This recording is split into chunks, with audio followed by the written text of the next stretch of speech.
اور ماتیر اٹیک کر رہے ہیں اپنی پارٹی کے اپنی گورنمنٹ پہ.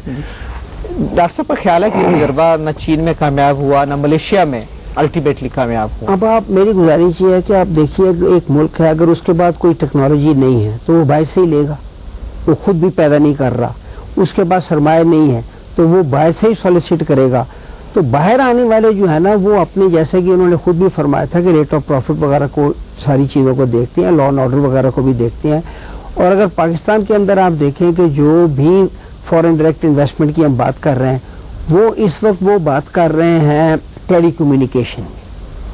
اچھا, کوئی انڈسٹریلائزیشن کی بات نہیں ہو رہی, ایگریکلچر کو ڈیولپ کرنے کی بات نہیں ہو رہی, کاغذی کارروائی وہ بہت ضرور ہوتی ہے, مگر جب آپ اس کی تفصیل میں جاتے ہیں تو اس کی تفصیل کو مد نظر رکھتے ہوئے جو پیسے لگاتا ہے پہلے وہ لا اینڈ آرڈر سچویشن دیکھتا ہے, پھر پولیٹیکل اس کی جو پالیسی ہے اس کو دیکھتا ہے, پھر سب سے عام بات ان علاقوں میں یا ان سیکٹر میں یا ان ٹیکنالوجیز میں جس کی ٹیکنالوجی ہمارے پاس اس وقت موجود نہیں ہے, تو یہ فورن ڈائریکٹ انویسٹمنٹ جو ہے نا اس کے مقابلے میں کوئی ہمارے پاس چوائس نہیں ہے.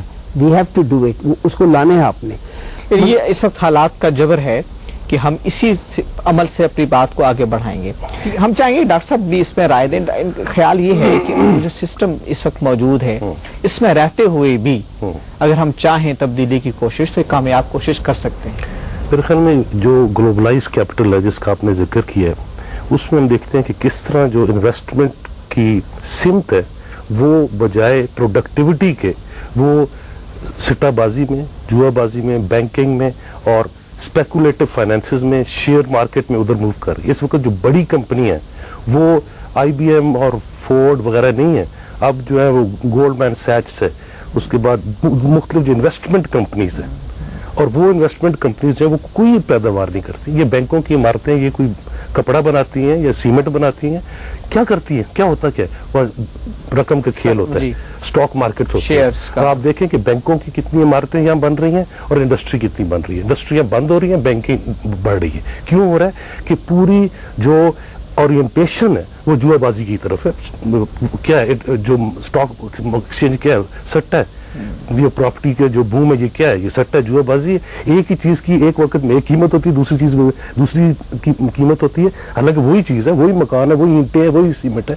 کیوں ہوتا ہے یہ مصنوعی ہوتا ہے, مصنوعی ہوتا ہے. لیکن اس سسٹم کی جو فلکچویشنز ہیں, جو اندرونی موضوعی سرمایہ داری کا بحران ہے, اس کی علامات ہیں یہ. اور یہ پہلی علامات ہیں جو کریشز آتے ہیں اسٹاک ایکسچینج پہ, جو پروڈکشن گرتی ہے. لیکن اگر آپ بڑے پیمانے پر دیکھیں تو ورلڈ اکنامک ریسیشن کی طرف امریکہ بڑھ رہا ہے, اور اس ریسیشن کو روکنے کے لیے وہ مختلف ملکوں کو یوز کرتا ہے. چائنا کو اس نے یوز کیا 2001 میں, ملیشیا کو یوز کیا, ساؤتھ ایسٹ ایشیا کو یوز کیا, لیکن وہ سارے پاسبلٹیز ایگزاسٹ ہو چکی ہیں. اب ان کے پاس راستہ نہیں ہے کہ اتنی بڑی ورلڈ اکانومی ہے. لیکن ڈاکٹر صاحب آپ کو یہ نظر نہیں آتا اس معاملے میں کہ جو کیپٹلسٹ سسٹم ہے وہ ایک ارتقاء سے گزرتا ہے, حالات کو دیکھتا ہے, پھر ایک روپ اختیار کرتا ہے, تو یہ کیا کوئی بھی سسٹم اس پہ کامیابی کی دلیل نہیں ہے؟ معاشی اور اقتصادی ترقی کا سماجی ترقی کے ساتھ کیا تضاد بنتا ہے. مثلا ایک انڈیا کی بہت مشہور کمپنی ہے بجاج, موٹر سائیکل بناتے ہیں. اب راہل بجاج اس کا مالک ہے. 1992 میں انہوں نے 10 لاکھ گاڑیاں بنائیں 24,000 مزدوروں سے. اس سال انہوں نے 24 لاکھ گاڑیاں بنائیں 5,000 مزدوروں سے. جتنی یہ فورن انویسٹمنٹ آ رہی ہے وہ لیبر انٹینسو تھی 1990 سے 2001-2 تک. اب وہ کیپٹل انٹینسو ہو رہی ہے کہ آپ ماڈرن مشینری کے ذریعے کم سے کم مزدوروں کے ذریعے پروڈکشن کریں. بے روزگاری بڑھ رہی ہے. اب اس کے نتیجے میں کیا ہو رہا ہے کہ مقابلہ بازی تمام غریب ملکوں کے لیے. وہ شوکت عزیز کہتا ہے کہ میں یہ کر رہا ہوں, اتنے کر رہا ہوں. منموہن سنگھ کہتا ہے میں یہ کر رہا ہوں. دونوں ورلڈ بینک کے ملازمین رہے ہیں, امریکن بینکس کے. کیا کر رہے ہیں؟ یہ جو لبرلائزیشن ہے, یہ جو پرائیویٹائزیشن ہے, یہ ڈاؤن سائزنگ ہے, یہ ریگولیشن ہے, یہ انسینٹیوز جو دیے جا رہے ہیں, کس لیے دیے جا رہے ہیں کہ آؤ ہمارے اندر انویسٹمنٹ کرو. جو انویسٹمنٹ کرنے آئیں گے ان کو کوئی پاکستان سے محبت نہیں ہے یا انڈیا سے محبت نہیں ہے, وہ تو اپنا منافع بنانے آئیں گے. منافع بنانے کے لیے وہ کیا کریں گے کہ وہ مزدوروں کو ڈی یونینائز کریں گے, ان کو ڈی ریگولیٹ کریں گے, ٹھیکیداری نظام کو رائج کریں گے, اور اس سے غربت بڑھے گی اور بڑھ رہی ہے. وسائل لے کے جائیں گے تیسری دنیا کی. ویلفیئر اسٹیٹ کا جو تصور ہے اس پر آپ کیا کہتے ہیں؟ دیکھیں جی, پہلے تو یہ کہ ویلفیئر اسٹیٹ ایک ٹیمپرری کانسیپٹ تھا جو ایک پولیٹیکل تھیوری ہے ریفارمزم کی.